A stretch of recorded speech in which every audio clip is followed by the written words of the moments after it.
Hello everyone, मैं अंकुर बबेले आप सभी का स्वागत करता हूं मैग्नेट ब्रेन्स हिंदी पर। मैग्नेट ब्रेन्स हिंदी एक ऐसा प्लेटफॉर्म है जो हिंदी माध्यम की कक्षा 6 से लेकर कक्षा 12वीं तक का संपूर्ण पाठ्यक्रम बिल्कुल निःशुल्क में उपलब्ध करा रहा है। मैग्नेट ब्रेन्स मतलब है फ्री एजुकेशन, मतलब कि आपको यहां पर किसी प्रकार का कोई पेमेंट नहीं देना है। आपको सभी वीडियोस मिलते हैं यहां पर बिल्कुल निःशुल्क, वो भी क्वालिटी कंटेंट और क्वालिटी टीचर्स के साथ।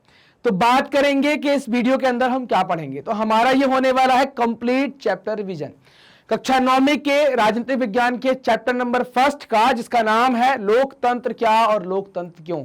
इस चैप्टर का हम कंप्लीट चैप्टर रिवीजन यहां पर देखने वाले हैं। आगे बात करेंगे, स्टार्ट करेंगे। जैसे ही देखेंगे चैप्टर का परिचय तो हम जानेंगे इस चैप्टर में कि लोकतंत्र क्या है, इसकी विशेषताएं क्या होती हैं। हमारा उद्देश्य किसी भी सरकार के लोकतांत्रिक होने की न्यूनतम विशेषताओं को चिन्हित करता है। इस अध्याय में हम लोकतांत्रिक और गैर लोकतांत्रिक शासन के अंतर में समझेंगे कि भाई क्या अंतर इनके अंदर होता है, उसको जानने की यहां पर कोशिश करेंगे। समकालीन दुनिया में लोकतंत्र ही सबसे लोकप्रिय शासन पद्धति है, लेकिन ये समकालीन दुनिया या वर्तमान दुनिया के अंदर हम बात करें कि लोकप्रिय है, तो लोकप्रिय होने के पीछे कारण क्या है, इसकी लोकप्रियता ऐसी क्यों है, इसके पीछे कारण क्या है। कौन सी चीज इसे दूसरी व्यवस्थाओं से बेहतर बनाती है, ऐसी कौन सी चीजें हैं जो इसे बहुत बेहतर बनाती हैं, अच्छा बनाती हैं, दूसरी शासन व्यवस्थाओं से ज्यादा निखर कर आती है, उनसे इसको अच्छा माना गया है, इसके पीछे के क्या कारण हैं, क्या विशेषताएं हैं, क्या तर्क और कुतर्क हैं, उन सब पर हम बात करेंगे। क्या हम ऐसा भी कह सकते हैं कि शासन की सर्वोत्तम व्यवस्था है, इसके अलावा कोई दूसरी उत्तम व्यवस्था नहीं हो सकती क्या? तो इसके बारे में भी जानेंगे कि सर्वोत्तम है क्या, तो ये हमें जानना होगा यहां पर। चूंकि सर्वोत्तम का मतलब होता है उसके ऊपर कोई ना होना, तो वो हमें जानने की बहुत आवश्यकता है। इस चैप्टर के अंदर हम क्या क्या कवर करने वाले हैं, तो पहला टॉपिक होगा लोकतंत्र क्या, दूसरा होगा लोकतंत्र की विशेषताएं, तीसरा होगा लोकतंत्र ही क्यों, और चौथा होगा लोकतंत्र का बृहत्तर अर्थ, ब्रॉडर मीनिंग ऑफ डेमोक्रेसी। इसके ऊपर हम यहां पर बात करने वाले हैं। स्टार्ट करेंगे लोकतंत्र क्या है से। तो हम देखते हैं कि लोकतंत्र क्या है। आप जो सरकार देखते हैं, सरकार के विभिन्न रूपों के बारे में आप पढ़ चुके हैं, पिछली कक्षाओं में आपने पढ़ा हुआ है, आप समझ चुके हैं कि सरकार कैसे कैसे रूप होते हैं सरकार के, है ना। तो आप जानते हैं कि सरकार के कौन कौन से रूप होते हैं। लोकतंत्र की अब तक की आपकी समझ के आधार पर अपन कुछ उदाहरण देते हैं कि कुछ सरकारें जिनको आप लोकतांत्रिक कहते हैं, कुछ सरकारें जिनको आप गैर लोकतांत्रिक कहते हैं। लोकतांत्रिक सरकारों का मतलब है जिनका चुनाव या जिनके प्रतिनिधियों का चुनाव या जिनके नेताओं का चुनाव जनता के द्वारा किया जाता है, उसको लोकतंत्र कहते हैं। इसी कारण से ये वाली फोटो लगा के रखी है। अगर वो निर्वाचन के थ्रू लोग चुनकर जाते हैं और फिर वो उन्हीं लोगों पर शासन करते हैं जिनके द्वारा चुनकर गए हैं, तो ऐसी पद्धति लोकतंत्र कहलाती है। लेकिन लोकतंत्र के लिए केवल इतनी ही बात हो जाए, ये भी बात बिल्कुल परफेक्ट नहीं है। इसको लेकर अभी हमें और बातें करनी पड़ेंगी कि लोकतंत्र में क्या केवल चुनाव के आधार पर जो लोग चुनकर गए हैं और हमारे ऊपर शासन कर रहे हैं वो लोकतंत्र हो जाएगा? नहीं, हम आगे इस पर और बातें करेंगे ताकि हमें लोकतंत्र का मीनिंग बहुत अच्छे से क्लियर हो जाए। गैर लोकतांत्रिक सरकारें कैसी होती है? तो गैर लोकतांत्रिक सरकारें कई प्रकार की होती है। हम ऐसा कहते हैं यहां पर जनता की हिस्सेदारी नहीं होती। दूसरा हम कहते हैं कि इसको हम तानाशाह शासन भी कह सकते हैं, तानाशाह शासन भी आ जाए, राजशाही भी आ जाए, है ना, राजशाही भी आ जाए, या सैन्य शासन आ जाए। सैन्य शासन तानाशाह का एक पार्ट हो जाएगा, तो सैन्य शासन आ जाए, या एक दल का शासन आ जाए कि एक दल का शासन होगा। तो ये सभी क्या है? गैर लोकतांत्रिक है। मतलब यहां पर जनता को अपने प्रतिनिधि या अपने ऊपर जो शासन करने वाले लोग हैं उनको चुनने का अधिकार नहीं है। वो चुनकर कोई आ गया है, किस्मत आपकी है, अच्छा है तो झेलो और बुरा है तो समझो फिर अब क्या होना है आपके साथ। तो ये क्या है? गैर लोकतांत्रिक में कुछ व्यवस्था ऐसी होती। चुनाव हो सकते हैं गैर लोकतांत्रिक में, लेकिन वो व्यक्ति अपने लिए चुनाव कभी नहीं करवाता, वो देश का प्रमुख बना रहता है। बस नीचे की व्यवस्थाओं पर वो लगातार यहां पर चुनाव करवाता रहता है और गलत तरीके से अपने लोगों को ही बार बार यहां पर बैठाता रहता है, उनको इलेक्ट करवाता रहता है। अब बताती है कि लोकतंत्र की परिभाषा की जरूरत क्यों होती है, या हम किसी भी चीज की परिभाषा जानने की कोशिश क्यों करते हैं। तो आप बताइए, आप ये समझते हैं या आपने अभी तक, आप कक्षा 9th में आ गए हैं तो आपने 8th तक की पढ़ाई करी है, 5वीं से तो आप बहुत अच्छे समझना स्टार्ट कर देते हैं।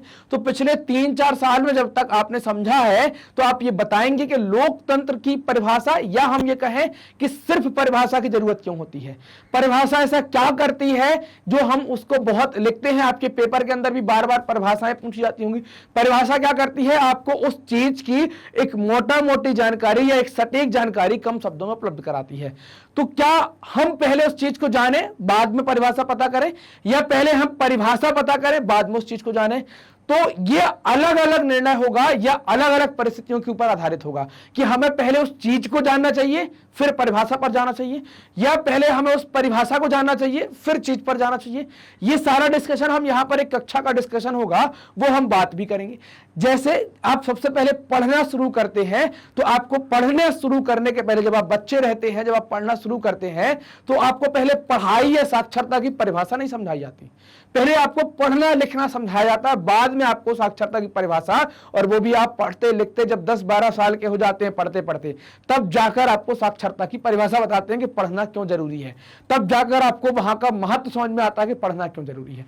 अगर पहले ही परिभाषा बताते जब आप पढ़ना लिखना नहीं जानते हैं तो क्या सीख पाते, क्या जान पाते आप बताइए? जब आप साइकिल चलाना सीखते हैं तो आपको क्या पहले साइकिल के सभी रूल समझा दिए जाते हैं?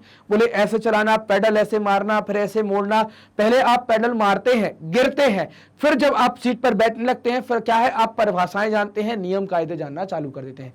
तो कुछ चीजों में नियम कायदे चीज करने के बाद हमको सीखने पड़ते हैं, और कुछ चीजें जिनके नियम कायदे, जिनकी परिभाषाएं, चूंकि अब हम इस स्थिति में आ गए हैं, हम लोग बड़े हो गए हैं, समझने लगे हैं, तो हमको अब क्या है, पहले परिभाषा मिल जाए तो हमें चीज समझ में आती है, हम उसके हिसाब से अपना दिमाग तैयार कर लेते हैं और फिर पढ़ना चालू करते हैं। बात समझ में आई कि परिभाषा की जरूरत क्यों है। इस परिभाषा की जरूरत को लेकर एक कक्षा में डिस्कशन होगा। छात्रा मैरी और उसकी अध्यापिका लिंगदोह, है ना, मिटिल्डा लिंगदोह के बीच में एक डिस्कशन होगा, एक हेल्दी सा बातचीत होगी। उस बातचीत से परिभाषा की जरूरत क्यों है, इस वाले सवाल का हम जवाब जानेंगे।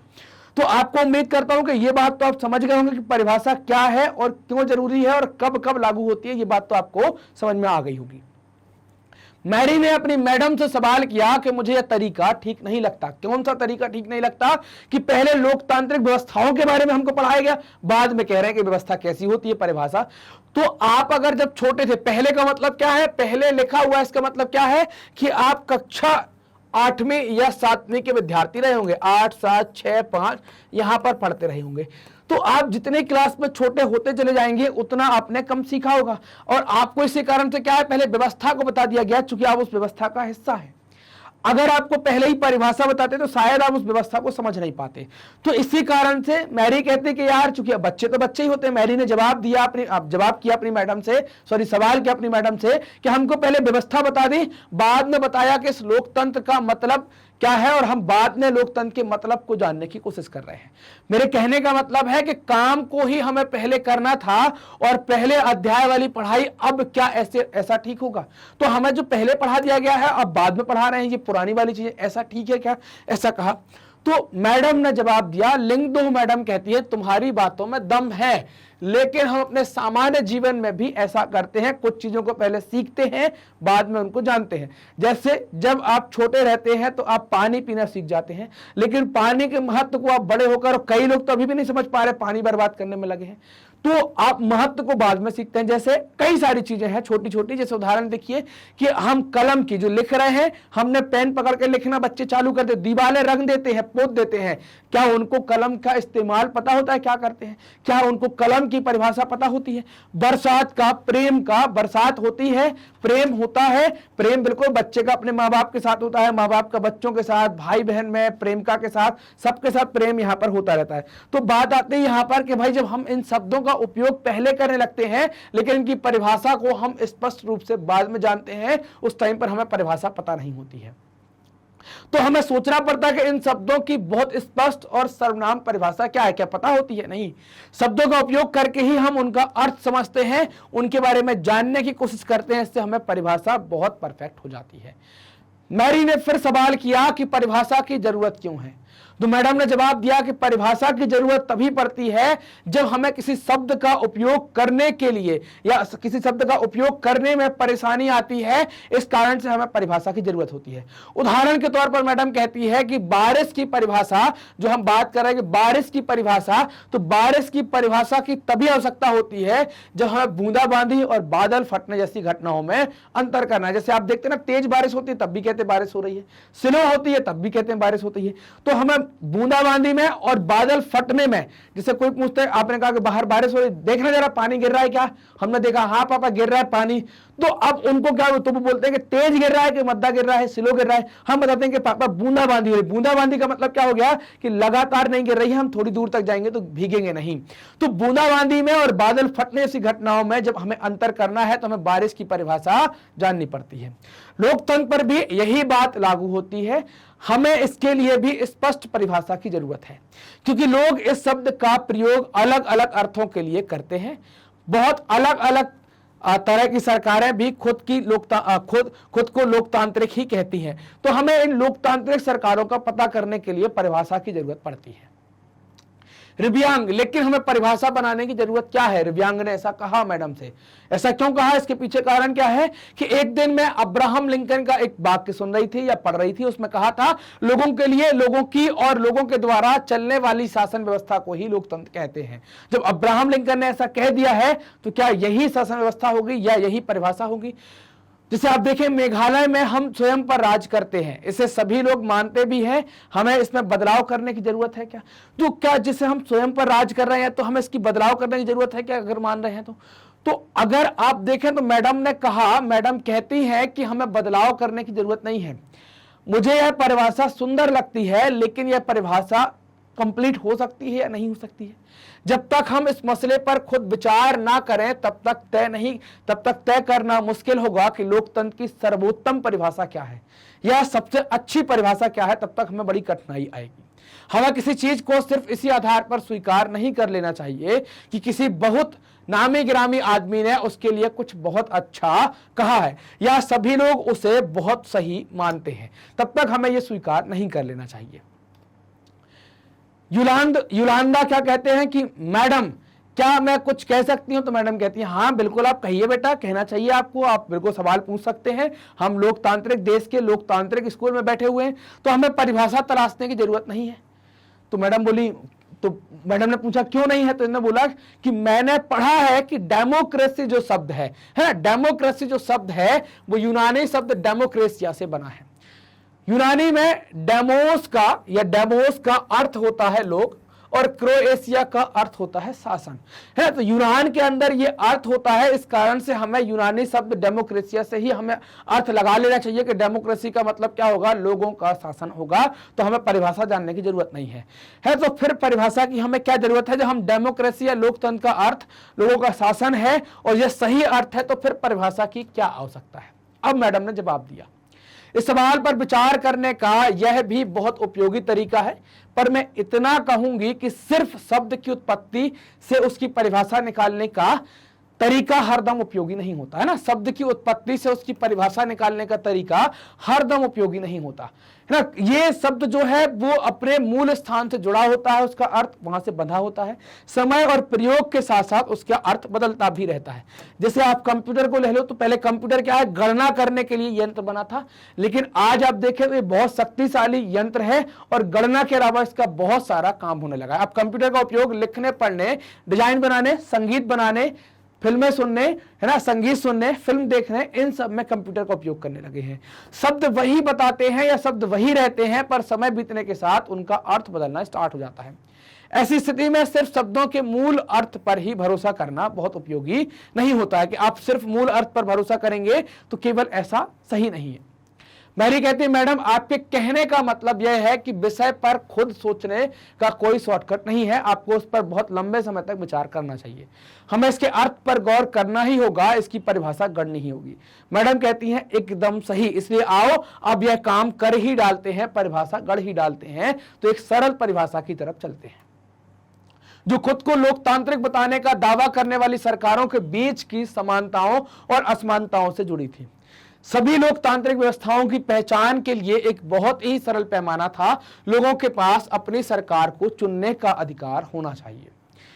इसलिए हम कह सकते हैं कि एक सरल परिभाषा से शुरुआत कर सकते हैं कि लोकतंत्र का शासन एक ऐसा शासन है जिसमें शासकों का चुनाव लोग करते हैं। अब बात करेंगे लोकतंत्र में, तो परिभाषा वही है कि शासन का वह रूप जिसमें शासकों का चुनाव जनता के द्वारा करती है, यह चुनाव जनता करती है, वही लोकतंत्र कहलाता है। लोकतंत्र निष्पक्ष और स्वतंत्र चुनाव पर आधारित होता है। लोकतंत्र में हर वयस्क व्यक्ति को मत देने का अधिकार होता है, मतलब वो वोट डालेगा और जो अपने शासक चुन रहे हैं उस चुनने की प्रक्रिया में भाग लेगा। लोकतांत्रिक सरकार संवैधानिक कानूनों और नागरिक अधिकारों के आधार पर ही काम करती है, उनके अलावा नहीं करती है। अब अब्राहम लिंकन की परिभाषा जो हम अभी देख चुके हैं उनके बारे में देखते हैं क्या कहा। लोकतंत्र एक ऐसी सरकार है जो लोगों की हो, लोगों के लिए हो और लोगों के द्वारा बनाई गई हो, उसको आप क्या कहेंगे, उसको ही आप लोकतंत्र कहते हैं। लेकिन यह सरल परिभाषा पूर्ण या पर्याप्त नहीं है। इससे हमें यह समझ में आता है कि लोकतंत्र का मतलब लोगों का शासन है, पर यह परिभाषा का प्रयोग यदि हमने बिना सोचे समझे किया तो फिर उन सभी सरकारों को लोकतांत्रिक कहना पड़ेगा जो चुनाव करवाती हैं।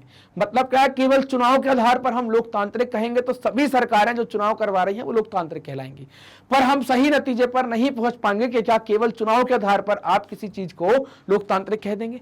जैसा हमने अध्याय 3 में देखा था, या हम अध्याय 3 में देखेंगे कि समकालीन दुनिया की हर सरकार, चाहे वह लोकतांत्रिक हो या ना हो, खुद को लोकतांत्रिक कहना या कहलाना चाहती है, क्योंकि लोकतंत्र दुनिया की सर्वोत्तम व्यवस्थाओं का एक भाग है। और दुनिया में कौन ऐसा है जो अच्छा नहीं कहलाना चाहता, चाहे आप हो चाहे मैं हो, सब कोई अपने आप को अच्छा कहलाना चाहते हैं। आप भी चाहते हैं कि आपको अच्छा कहा जाए, आपके पड़ोसी भी चाहते हैं अच्छा कहा जाए, आपके मुंह पर बुराई की जाएगी तो आपको थोड़ा सा खराब लगेगा। तो ऐसा ही सरकारों के मामले में कि भाई वो भी चाहते हैं कि उनको दुनिया का सर्वोत्तम भाग माना जाए।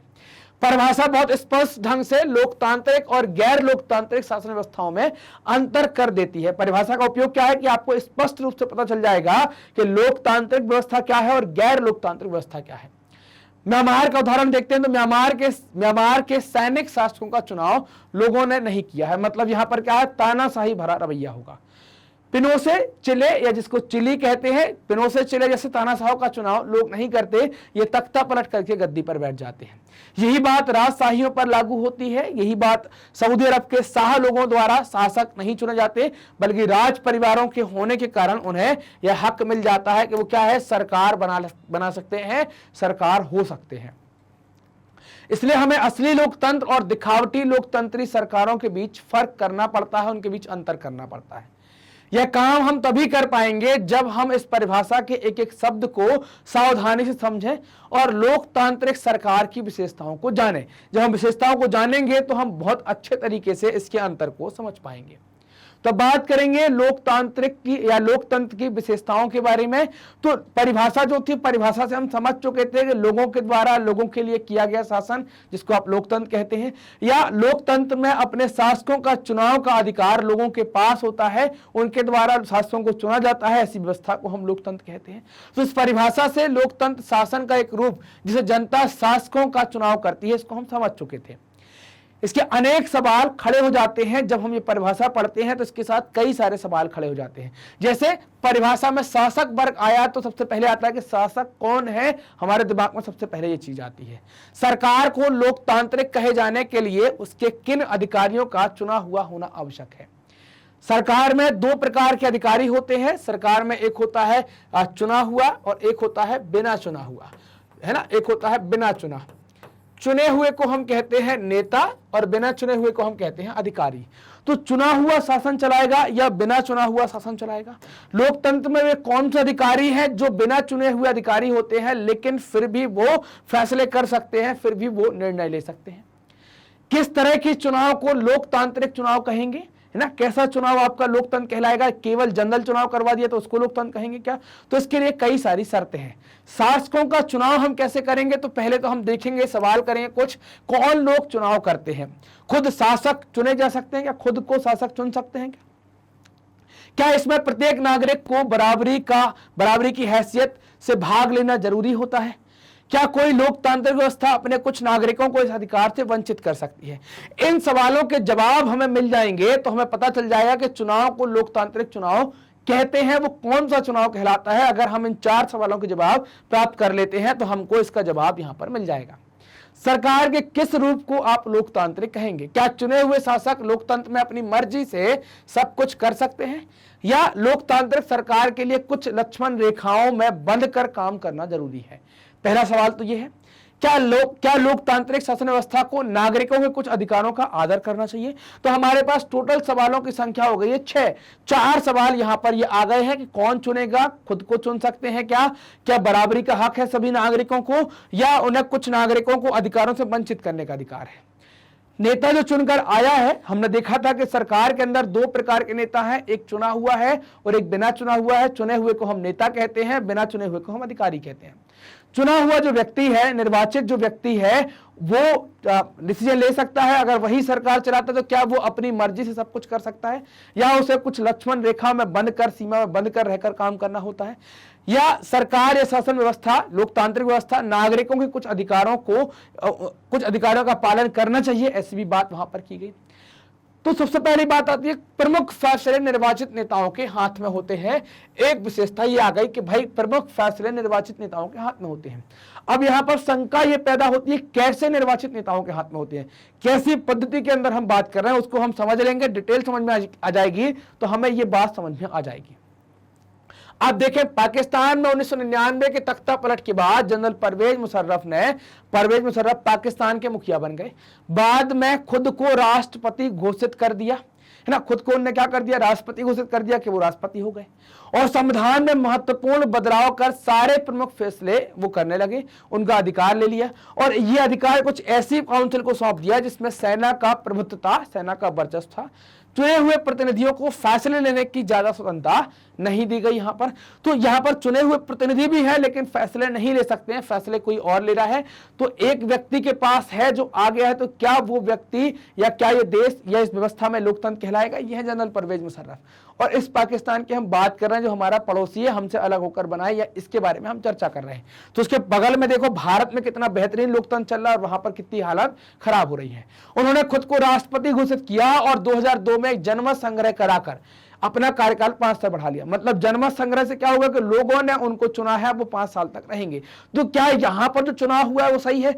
ऐसा चुनकर जो व्यक्ति आया उसके पास पूरी ताकत है, क्या वो लोकतंत्र की विशेषता है? नहीं, ऐसी विशेषता नहीं है इसमें, क्योंकि विकल्पहीनता है, क्योंकि लोग इनके अलावा किसी दूसरे को चुन ही नहीं पा रहे। ये विकल्पहीनता है यहां पर। पाकिस्तानी मीडिया, मानवाधिकार संगठन और लोकतंत्र के लिए काम करने वालों ने इस जनमत संग्रह पर सवाल उठाए और इस पर धोखाधड़ी के आरोप लगाए और इस पर गड़बड़ियां की गई हैं, ऐसे भी आरोप यहां पर लगाए। अगस्त 2002 में उन्होंने लीगल फ्रेमवर्क ऑर्डर के जरिए पाकिस्तान के संविधान को बदल दिया। इस ऑर्डर के अनुसार राष्ट्रपति राष्ट्रीय और प्रांतीय असेंबलियों को भंग कर सकता है, यह अधिकार राष्ट्रपति के पास आ गया। मंत्रिपरिषद के कामकाज पर एक राष्ट्रीय सुरक्षा परिषद की निगरानी रहती थी जिसके ज्यादातर सदस्य फौजी या सैनिक हुआ करते थे। इस कानून के पास हो जाने के बाद राष्ट्रीय प्रांतीय असेंबलियों के लिए चुनाव करवाए गए। तो आप समझिए कि इनने अपने आप के लिए वो करवा लिया, एक जनमत करवा लिया, खुद राष्ट्रपति बन गए और राष्ट्रपति बन गए तो इनने क्या किया, लीगल फ्रेमवर्क ऑर्डर पास करवाया और ये पावर ले ली कि वो कभी भी किसी की सरकार को भंग कर सकते हैं, राज्य की हो या केंद्र की हो। तो असीम पावर इनके पास आ जाती है और सरकार पर नियंत्रण रखने के लिए, कामकाज पर नियंत्रण रखने के लिए राष्ट्रीय सुरक्षा परिषद बनवाई जिसमें फौजी ही फौजी आपको देखने को मिलेंगे। इससे क्या हो रहा है? इससे यह होता है कि भाई अब वो उतना काम नहीं कर पा रहे हैं या उतना स्वतंत्रता से काम नहीं हो पा रहा है। मतलब लोकतंत्र का मॉडल यहां पर ध्वस्त हो चुका है। स्पष्ट है कि जनरल मुशर्रफ के शासन वाले पाकिस्तान को लोकतंत्र ना कहने के कई सारे कारण हैं। हम समझ भी चुके हैं, कई सारे कारण आपकी समझ में आ भी गए होंगे, क्या क्या कारण यहां पर हो सकते हैं। लेकिन यहां सिर्फ एक कारण पर ही हम चर्चा करने वाले हैं। क्या हम कह सकते हैं कि पाकिस्तान के लोगों ने अपने शासकों का चुनाव किया है? क्या उनने जनरल परवेज मुशर्रफ को चुना है? पहला सवाल यह आएगा, आपके मन से जवाब आएगा नहीं, तो फिर लोकतंत्र होगा क्या? नहीं होगा।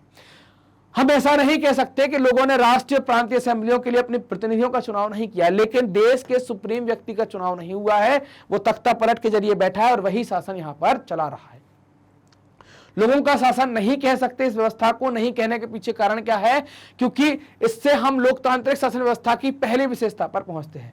लोकतंत्र में अंतिम निर्णय लेने की शक्ति लेने की शक्ति लोगों द्वारा चुने हुए प्रतिनिधियों के पास होनी चाहिए, जबकि पाकिस्तान में क्या है, एक आए हुए व्यक्ति के पास शक्ति है। इस कारण से पाकिस्तान को हम लोकतंत्र नहीं कहेंगे, ये व्यवस्था लोकतंत्र नहीं कहलाएगी।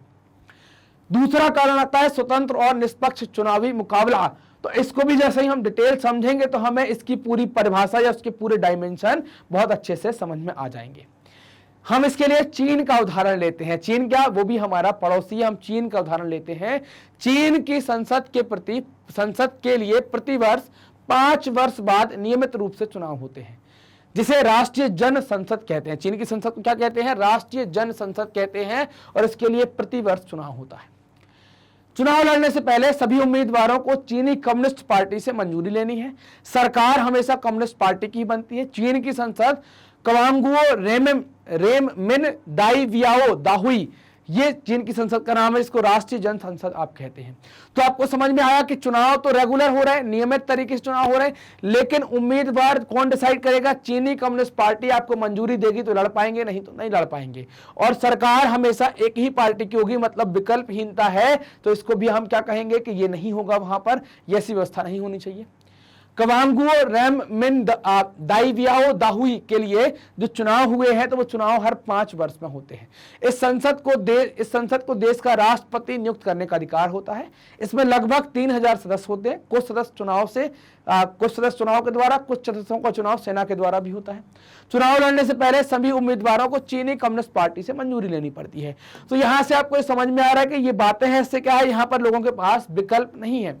जैसे अब 2002-3 के चुनाव में देखें तो सिर्फ कम्युनिस्ट पार्टियों से संबंधित कुछ छोटी पार्टियों के सदस्य को ही चुनाव लड़ने की अनुमति मिली। सरकार सदा कम्युनिस्ट पार्टी की बनी, यहां पर कोई विकल्प नहीं है। इस कारण से ये भी क्या होगा, एक अच्छा उदाहरण नहीं होगा। तो हमने चीन में देखा कि एक पार्टी है। अब हम मैक्सिको का उदाहरण देखें, कई सारी पार्टियां, लेकिन सरकार फिर यहां पर एक बार बनेगी।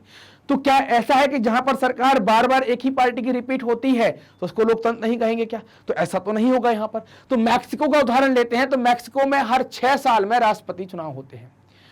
वहां कभी तानाशाही और फौज का शासन भी नहीं रहा जैसे पाकिस्तान में रहा या चीन का है, परंतु हर बार PRI नामक राजनीतिक संगठन ही क्या होता है, चुनाव जीतता है। वह विपक्षी दल थे, परंतु चुनाव पूर्ण रूप से इस पार्टी के नियंत्रण में होता था।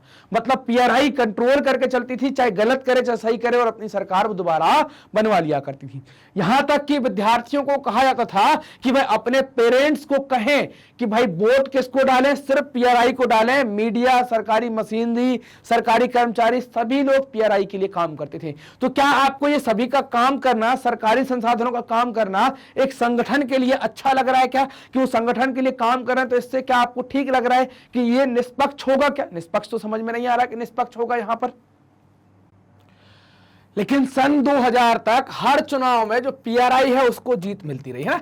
PRI जो पार्टी है उसको यहां पर जीत मिलती रही। PRI का नाम क्या है, इंस्टीट्यूशनल रेवोल्यूशनरी पार्टी।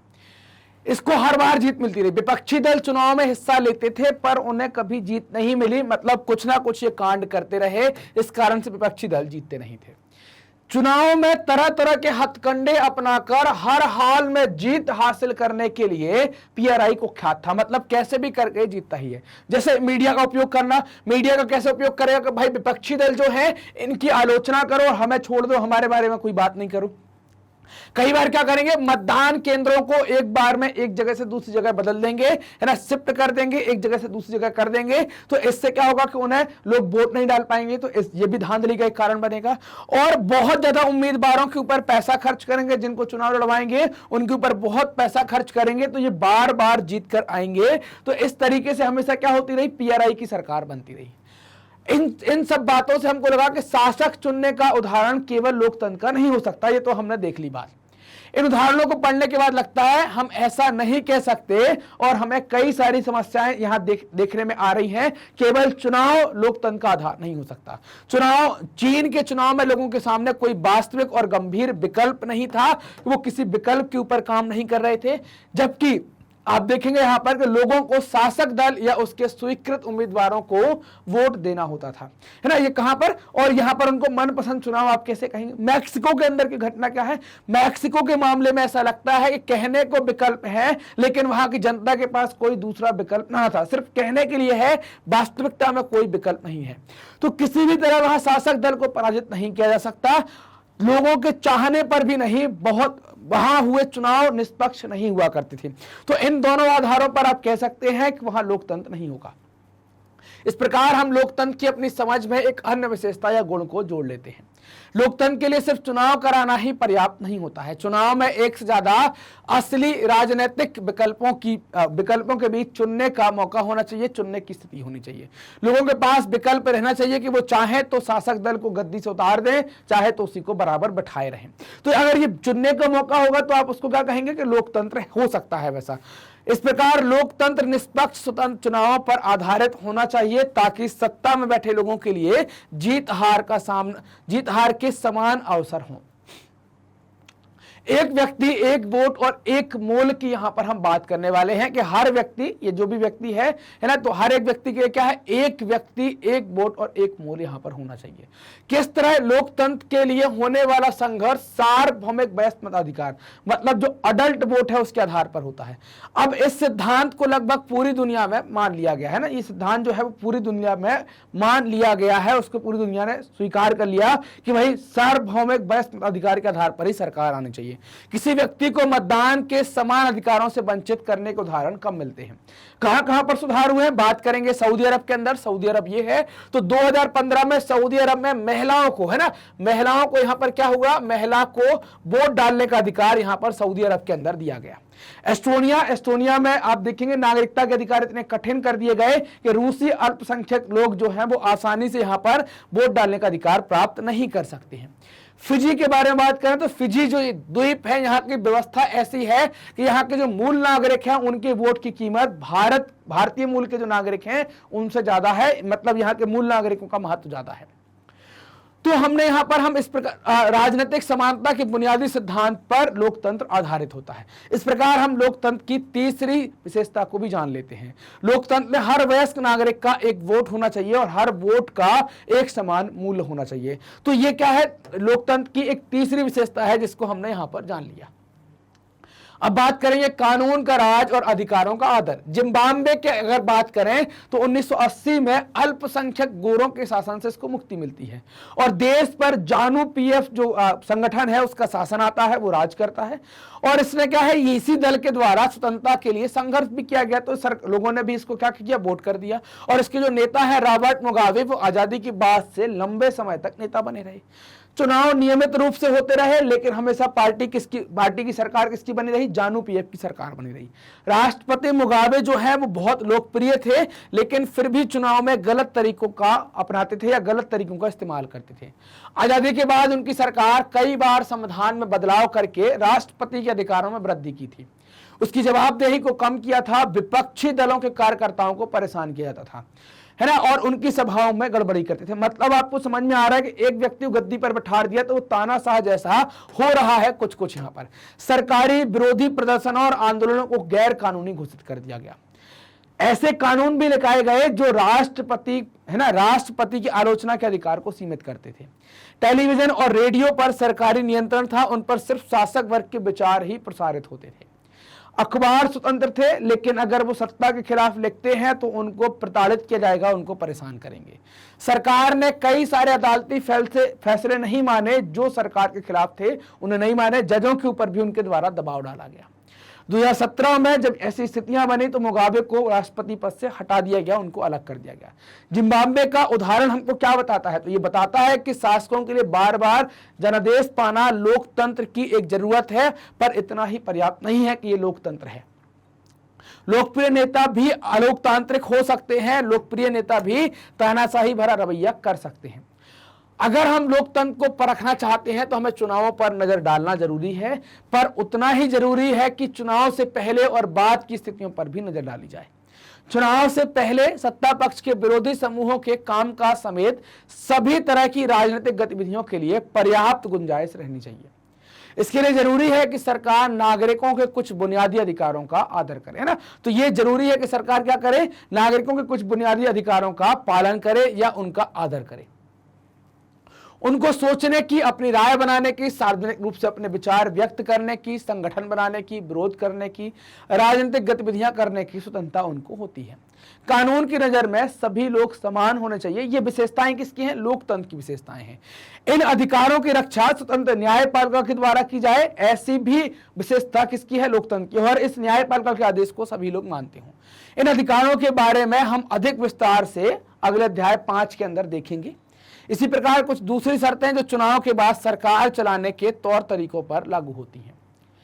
एक लोकतांत्रिक सरकार सिर्फ इस कारण से मनमानी नहीं कर सकती कि उसने चुनाव जीता है ना, कोई भी चुनाव जीत कर आ सकता है, मनमानी करने का अधिकार उसको नहीं होगा। उसे कुछ बुनियादी तौर तरीकों का पालन करना होता है या उन्हीं के आधार पर उसको सरकार चलानी होती है। खास तौर पर उसे अल्पमत वाले समूहों को दी गई कुछ गारंटियों का आदर करना होता है। हर प्रमुख फैसला लंबे विचार विमर्श के बाद होता है। लोकतंत्र के अंदर डायरेक्ट कोई फैसला नहीं होता है। हर पदाधिकारी को उस पद के साथ जुड़े अधिकार और जिम्मेदारी संविधान द्वारा दी गई है, तो उसको अपने अधिकार मानने पड़ते हैं, अपने कर्तव्य करने पड़ते हैं। उनसे वो नदारत नहीं हो सकता, उनको वो छोड़कर कहीं गायब नहीं हो सकता। ये सभी न सिर्फ जनता के प्रति उत्तरदायी होते हैं, बल्कि अन्य स्वतंत्र अधिकारियों के प्रति भी, है ना, अन्य स्वतंत्र अधिकारियों के प्रति भी जवाबदेह ये होते हैं। इस प्रकार हम कह सकते हैं कि चौथी और अंतिम विशेषता को हमने रेखांकित किया है। और लोकतंत्र सरकार संवैधानिक कानूनों और नागरिकों के अधिकारों के द्वारा खींची गई लक्ष्मण रेखाओं के भीतर काम करती है। ये हमारी क्या है? चौथी विशेषता यहां पर हो जाती है। तो हमने लोकतंत्र की चारों विशेषताओं के बारे में यहां पर बात की। अब बात करेंगे परिभाषाओं के सारांश को लेकर हमें बात करनी है। तो हम अपनी चर्चा को समेटते हैं, आगे बढ़ते हैं कि लोकतंत्र की इस सरल सी परिभाषा से बात शुरू की थी कि लोकतंत्र सरकार का एक ऐसा रूप है जिसमें शासकों का चुनाव लोग करते हैं। हमने पाया कि जब तक हम इसके कुछ प्रमुख शब्दों के बारे में स्पष्ट ना हो जाएं, हमें यह परिभाषा पर्याप्त नहीं लगती है ना। तो हमें उसके हर एक शब्द को स्पष्ट करने लेना चाहिए, तभी हमें परिभाषा एकदम क्लियर हो जाती है। अनेक उदाहरणों के जरिए हमने शासन के एक तरीके के रूप में लोकतंत्र की 4 विशेषताओं को रेखांकित किया। इनके अनुसार लोकतंत्र शासन का एक ऐसा रूप है जिसमें लोगों द्वारा चुने गए शासक ही सारे प्रमुख फैसले लेते हैं। चुनाव लोगों के लिए निष्पक्ष अवसर और इतने विकल्प उपलब्ध कराता है कि चाहे तो मौजूदा शासकों को बदल सकते हैं। ये हमने डिटेल अभी पढ़ी हुई थी कि चाइना का उदाहरण लिया था हमने। यह विकल्प और अवसर सभी लोगों को समान रूप से उपलब्ध होते हैं। इस चुनाव से बनी सरकार संविधान द्वारा तय बुनियादी कानूनों और नागरिक अधिकारों के दायरे को मानते हुए काम करती है। तो ये 4 जो विशेषताएं हैं जो हमने अभी पढ़ ली है, 4 विशेषताएं हमें यहां पर निकल कर आई हैं कि इन विशेषताओं के आधार पर ही बातें होंगी, इन विशेषताओं के आधार पर ही आप लोकतंत्र को लोकतंत्र कह पाएंगे। अब हम ये देखते हैं यहां पर कि लोकतंत्र के कामकाज या उसकी अनुपस्थिति को 5 उदाहरण दिए गए हैं, उनको पढ़ना है और मिलाना है। भूटान नरेश ने घोषणा की है कि आगे से वे चुनाव चुने हुए प्रतिनिधियों द्वारा दी गई सलाह पर काम करेंगे। 4 अवसर है: कानून का शासन, अधिकारों का सम्मान, एक व्यक्ति एक वोट एक मोल, स्वतंत्र और निष्पक्ष चुनावी मुकाबला, चुने हुए नेताओं द्वारा प्रमुख फैसले करना। तो इसके साथ उनका मैच होगा। दूसरा, भारत से गए अनेक तमिल मजदूरों को श्रीलंका में वोट डालने का अधिकार नहीं दिया गया। तो क्या है? अधिकारों का सम्मान तो नहीं होगा, कानून का शासन होगा। क्या होगा यहाँ पर? स्वतंत्र और निष्पक्ष चुनावी मुकाबला, और एक व्यक्ति एक वोट और एक पोल। क्या हो सकता है यहाँ पर, ये आपको बताना है। तो अपन देखते हैं, 3 और देखते हैं, फिर हम निकाल लेंगे। बांग्लादेश की राजनीतिक पार्टियां इस बात पर सहमत हुई कि चुनाव के समय किसी पार्टी की सरकार ना रहे। इस चीज पर सहमत हुई, मतलब क्या है? निष्पक्ष और स्वतंत्र और निष्पक्ष चुनावी मुकाबला। तो इसके साथ मैच हो गया। भारत के सर्वोच्च न्यायालय ने बिहार विधानसभा भंग करने को असंवैधानिक ठहराया। मतलब क्या हो गया? ये कानून का शासन हो गया। क्लियर? नेपाल नरेश ने राजनीतिक जमावड़ों, प्रदर्शनों और रैलियों पर रोक लगा दी है। तो ये इनके द्वारा यहां पर रोक लगा दी गई है। तो इसका मतलब क्या हो गया? तो ये हमने यहां पर बात की थी, क्या हो गया? अधिकारों के सम्मान इनको करना चाहिए। तमिल मजदूरों को क्या किया गया? वोट डालने के अधिकार का मतलब क्या हो गया कि आप उसको अधिकारों का सम्मान भी कह सकते हैं। एक व्यक्ति एक वोट और एक मोल के साथ भी उसको कनेक्ट कर सकते हैं कि भाई ये एक व्यक्ति एक वोट और एक मोल भी हो सकता है। ये अपने हिसाब से भी सोचिएगा, अपने तरीके से भी इसको कनेक्ट करिएगा। अब बात करेंगे हम लोकतंत्र ही क्यों। तो मैडम लिंगदेव जो है उनकी कक्षा में फिर से चर्चा होने लगी है कि उन्होंने लोकतंत्र ही शासन का सबसे अच्छा स्वरूप लगता है, तो इस पर वो बात करने लगी। इस सवाल पर सबने अपनी कोई ना कोई टिप्पणी देना चालू कर दिया। क्या टिप्पणी आई? तो लोकतंत्र के गुणों की चर्चा हुई और चर्चा के बाद टिप्पणियां आना स्टार्ट हो गई। युरांडा कहते हैं कि हम लोकतांत्रिक देश में रहते हैं, दुनिया भर के सभी जगह लोग लोकतांत्रिक देश चाहते हैं। जिन देशों में पहले लोकतांत्रिक शासन प्रणाली नहीं थी वहां इसे अपनाया जा रहा है। सभी महान लोगों ने लोकतंत्र के बारे में अच्छी अच्छी बातें कही। क्या इतने से ही स्पष्ट नहीं हो जाता कि लोकतंत्र सबसे अच्छा शासन है? क्या अब भी इस पर बहस करने की जरूरत है? ये युलुंडा के द्वारा कहा गया कि भाई ये स्पष्ट हो गया, तो क्या अब भी बहस करनी चाहिए? और तांगकीनी कहती है कि लेकिन लिंगदेव मैडम ने तो कहा है कि हमें किसी चीज को सिर्फ इसलिए नहीं मान लेना चाहिए कि बाकी लोग उसे मान रहे हैं। ऐसा नहीं हो सकता कि बाकी सभी लोग गलत रास्ते पर जा रहे हो? बिल्कुल हो सकता है। तो जेनी कहती है हाँ ये गलत रास्ता ही है, लोकतंत्र ने हमारे देश को दिया ही क्या है गरीबी के अलावा और ये सब चीजें, ऐसा वो कहती है। आधी सदी से ज्यादा का समय तो लोकतंत्र ही है, फिर भी हमारे यहाँ हमारे देश में इतनी अधिक गरीबी है, तो इसका मतलब क्या है कि लोग जा रहे हैं, ये गलत रास्ते पर ही जा रहे हैं। अब रिबियांग भी इस लड़ाई में या इस बहस में आ जाता है। लेकिन लोकतंत्र इसमें कर क्या सकता है? लोकतंत्र एक व्यवस्था है, व्यवस्था के अंतर्गत किया जाता है, लेकिन व्यवस्था कुछ नहीं करती है। क्या हमारे यहां लोकतंत्र के कारण गरीबी या फिर लोकतंत्र होने के बावजूद भी गरीबी है? लोकतंत्र के कारण गरीबी है या लोकतंत्र के बावजूद गरीबी है? दोनों प्रश्न अलग हैं। लोकतंत्र के कारण है तो लोकतंत्र खराब है, लोकतंत्र के बावजूद है मतलब लोकतंत्र में सुधार की आवश्यकता है। यहां पर जेनी जो भी है इससे क्या फर्क पड़ता है? यहां पर कोई फर्क नहीं पड़ता है कि जो भी बात आ जाए। मुद्दा यह है कि हम इसे शासन का सर्वश्रेष्ठ रूप नहीं मान सकते। लोकतंत्र का मतलब अराजकता, अस्थिरता, भ्रष्टाचार और दिखावे की बात यहां पर कर रहे हैं, तो इसको आप शासन का बेस्ट रूप यहां पर नहीं मान सकते हैं। राजनेता आपस में लड़ते रहते हैं और देश की परवाह किसे है ऐसा कहा जा रहा है। पाइमोज भी अब बहस में कुछ बोले हैं, इनके द्वारा भी कुछ कहा गया है। तो फिर इसकी जगह कौन सी प्रणाली होनी चाहिए? क्या अंग्रेजी हुकूमत लाए, फिर से गुलाम बन जाए, उनके तरीके से काम करें, या बाहर से किसी राजा को देश पर शासन करने के लिए आमंत्रित करें, जैसे लुटेरे पहले आया करते थे वैसी बात यहां पर करें? रोज पता नहीं ऐसा कहता है कि पता नहीं क्या है, पर मुझे लगता है कि देश को एक मजबूत नेता की जरूरत है। मजबूत नेता का मतलब क्या होता है? एक ऐसा नेता देश को चला सके, मजबूत नेता की जरूरत है। लेकिन ये रोज क्या कह देती है? नेता जिसे चुनाव की और संसद की परवाह ना हो। चुनाव की परवाह भी होनी चाहिए नेता को, संसद की नहीं, तो वो तो क्या हो जाएगा? तानाशाह हो जाएगा। एक ही नेता के पास सारे अधिकार हो, ये तानाशाही की ओर इंगित करता है। ऐसी बातें देश के हित में जो कुछ जरूरी हो सब करने में उसमें सक्षम होना चाहिए, और ऐसे व्यक्ति सामान्य तौर पर क्या बनते हैं? तानाशाह बनते हैं। इससे क्या है? इससे गरीबी और भ्रष्टाचार खत्म होंगे। कोई पीछे से चिल्लाया इसी को तो तानाशाही कहते हैं। हम भी तो चिल्लाए इसी को तानाशाही कहते हैं। चिल्लाए कि नहीं चिल्लाए? दो ही। अगर वह व्यक्ति सत्ता का उपयोग सिर्फ अपने लिए और अपने परिवार के लिए करता है, करने लगे और वो खुद भ्रष्ट हो जाए, फिर क्या करेंगे? उसके पास तो पावर है, फिर आप क्या कर लेंगे? कुछ नहीं कर पाएंगे आप। रोज मैं सिर्फ ईमानदार, संजीदा और मजबूत नेता की बात कर रही हूं। दो ही। यह ठीक नहीं है। चाहे जितना भी व्यक्ति हो, चाहे जैसा भी व्यक्ति हो, ताकत आएगी तो वो गड़बड़ हो ही जाता है। तुम वास्तविक लोकतंत्र की तुलना वास्तविक तानाशाही से करो, है ना? वास्तविक लोकतंत्र की तुलना वास्तविक तानाशाही से करनी चाहिए और आदर्श की तुलना आदर्श से करनी चाहिए। आप ऐसा नहीं कर सकते कि आदर्श की तुलना वास्तविक से कर दो, ये तुलना सही नहीं है। आप अगर लोकतंत्र जैसा चल रहा है तो वैसे तानाशाह को पकड़ो, फिर दोनों की तुलना करो, फिर देखो कि लोकतंत्र अच्छा है कि तानाशाही अच्छा है। आदर्श लोकतंत्र को देखो और आदर्श तानाशाही को देखो, फिर आप बताओ क्या अच्छा है। तो हम वास्तविकता में बात यहां पर करेंगे। जरा तानाशाहों के वास्तविक जीवन के बारे में पढ़ो, वे सबसे ज्यादा भ्रष्ट और स्वार्थी और क्रूर होते हैं, है ना? तो आप उनकी वास्तविकता जाने, आप आदर्श स्थिति मत देखें। होता सिर्फ यह है कि हमें उनके बारे में जानकारियां उपलब्ध नहीं हो पाती हैं, और सबसे बड़ी गड़बड़ तो यह है कि उन्हें सत्ता से हटाया भी नहीं जा सकता। वो सत्ता पर बैठे ही रहते हैं, तो सत्ता पर ही हमेशा बने रहते हैं। लोकतंत्र के खिलाफ तर्क क्या दिए जाएंगे? लोकतंत्र के लिए क्या क्या तर्क दे सकते हैं? तो एक तो तर्क आ जाएगा कि अस्थिरता का होना, कि भाई लोकतंत्र में नेता बदलते रहते हैं, इस कारण से अस्थिरता आ जाती है। और जब नेता बदलते रहते हैं तो ये अपनी राजनीतिक लड़ाई और सत्ता पाने की कोशिश करते हैं, इसमें नैतिकता की कोई जगह नहीं होती है। यहां पर हर फैसले के अंदर देरी हो जाती है, हर एक फैसले में यहां पर देरी होती है, लेट हो जाता है। चुने हुए नेताओं को लोगों के हितों का पता नहीं होता, वो लोगों के हितों के बारे में नहीं जानते, हितों का उन्हें कोई जानकारी नहीं होती। लोकतंत्र में चुनावी लड़ाई में बहुत खर्चा होता है, ये किसको जन्म देगी?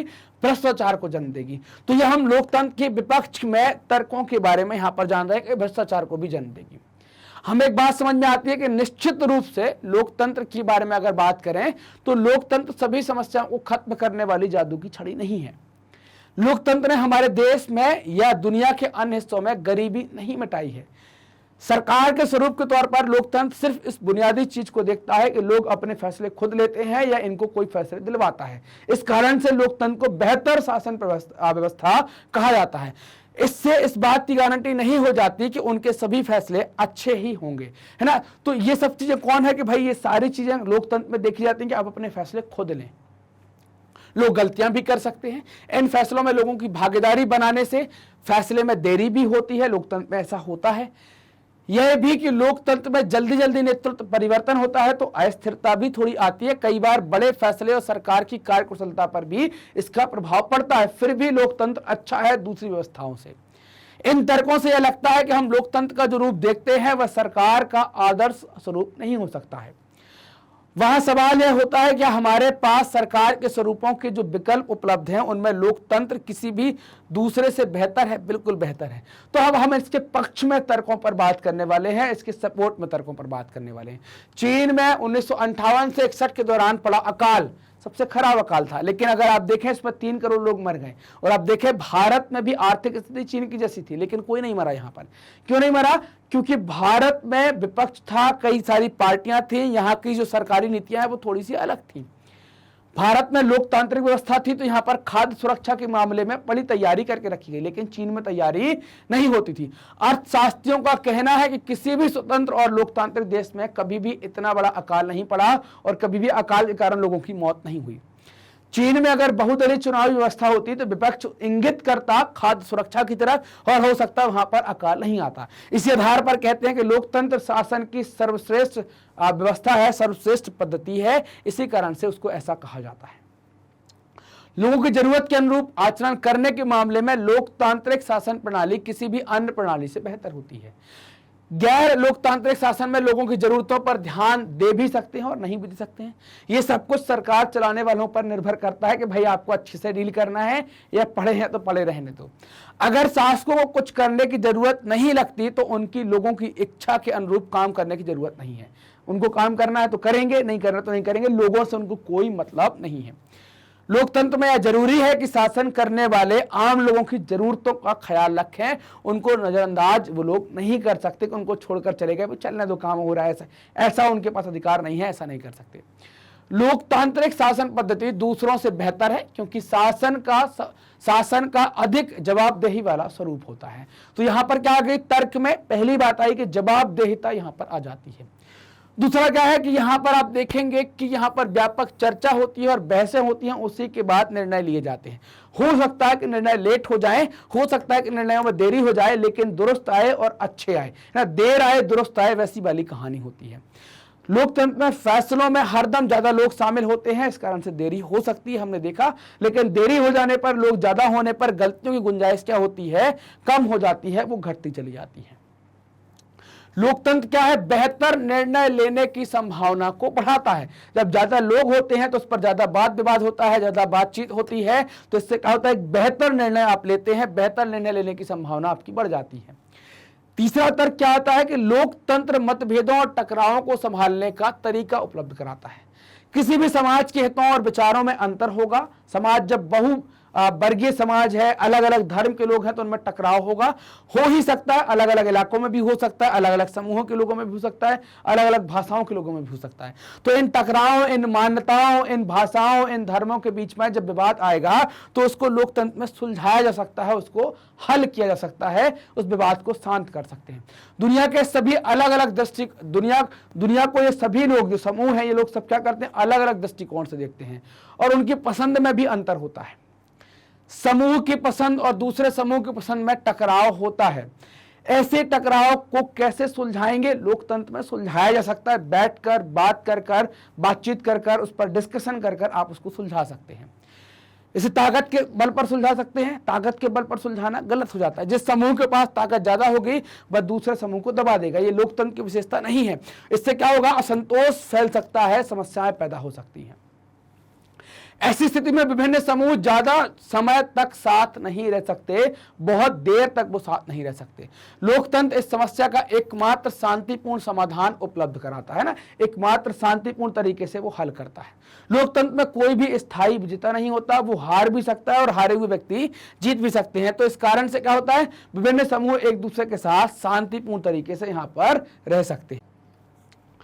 भारत की तरह विविधता वाले जो देश है ना, जैसे भारत में विविधता है, जैसे और दूसरे विविधता क्या कहलाती विविधता, जब विभिन्न जाति, विभिन्न धर्म, विभिन्न वर्ग, विभिन्न मतों और विभिन्न भाषाओं के लोग एक ही जगह रहते हैं तो उसको क्या कहते हैं, उस जगह की विविधता कहलाती है। तो भारत की तरह विविधता वाले देश को लोकतंत्र ही एकजुट बनाए हुए है। वहां पर अगर तानाशाही, राजशाही या कोई दूसरी व्यवस्था आ जाएगी तो वो देश एक नहीं रह पाएगा। तो लोकतंत्र की खासियत क्या है कि विविधता वाले देशों में एकता बनाए रखने का काम कौन करता है, सिर्फ लोकतंत्र करता है।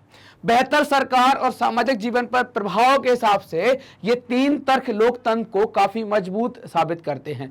मतलब हमने जो तीन तर्कों पर बात की, इन तर्कों के माध्यम से पता चलता है कि लोकतंत्र क्या है, एक बहुत मजबूत शासन व्यवस्था है या एक मजबूत पद्धति है जिसके कारण देश चल पा रहे हैं। आप किसी भी लोकतंत्र में बहुत बड़े खतरे नहीं देखेंगे। लोगों की तरक्की दिन पर दिन होती है, धीमी है ये मान सकते हैं, लेकिन तरक्की हो रही है। लोकतंत्र के पक्ष में सबसे मजबूत तर्क उससे बनने वाली सरकार के कामकाज से जुड़ा नहीं है। जो सबसे मजबूत पक्ष के बारे में बात करें तो वो कामकाज से जुड़ा नहीं है। यह तर्क लोकतांत्रिक नागरिकों के रिश्तों का है। मतलब लोकतंत्र और नागरिकों के रिश्तों के बारे में यहां पर बात की गई है। तो इस तर्क में जो हम बात करने वाले हैं वो रिश्तों को लेकर बात करेंगे। लोकतंत्र में नागरिकों की जो हैसियत होती है वह किसी और व्यवस्था में नहीं होती। मतलब लोकतंत्र जैसे आप देखें, आप उदाहरण के तौर पर जैसे आपने कई सारे तानाशाह देखे हुए हैं, वहां पर नागरिकों की कोई वैल्यू नहीं होती। सरकार ने फैसला ले लिया कि ऐसा करना है तो फिर समझ लीजिए कि वैसा ही होना है। हमारे यहां पर क्या है, हम अपने हिसाब से, हमारी वैल्यू बहुत है, भले हमारी अपने घर में वैल्यू ना हो, लेकिन संविधान के हिसाब से हर एक नागरिक की अपनी एक कीमत है, अपनी एक वैल्यू है, उसका अपना एक रिस्पेक्ट है, अपना एक ऑरा है, उसको ध्यान में रखकर काम करता है लोकतंत्र। अगर इस व्यवस्था में बेहतर फैसले लेने और उत्तरदायी सरकार चलाने का काम ना भी हो, तब भी इस व्यवस्था को आप क्या कहेंगे, दूसरों से बेहतर व्यवस्था कहेंगे। ये दूसरों से अच्छी व्यवस्था है। क्यों है? क्योंकि लोकतंत्र नागरिकों का सम्मान बढ़ाता है। लोकतंत्र में जो भी नागरिक रहते हैं उनकी अपनी खुद की गरिमा होती है, उनके खुद के अधिकार होते हैं, वो खुद स्वतंत्र होते हैं, कुछ काम कर सकते हैं। मतलब हर नागरिक का सम्मान यहां पर बढ़ता है। लोकतंत्र राजनीतिक समानता के सिद्धांत पर आधारित है। यहां सबसे गरीब और अनपढ़ को भी वही दर्जा प्राप्त है जो अमीर और पढ़े लिखे को। मतलब हमारे यहां पर व्यक्ति पर्सन टू पर्सन अधिकार बदलते नहीं है, व्यक्ति से व्यक्ति अधिकार बदलते नहीं है।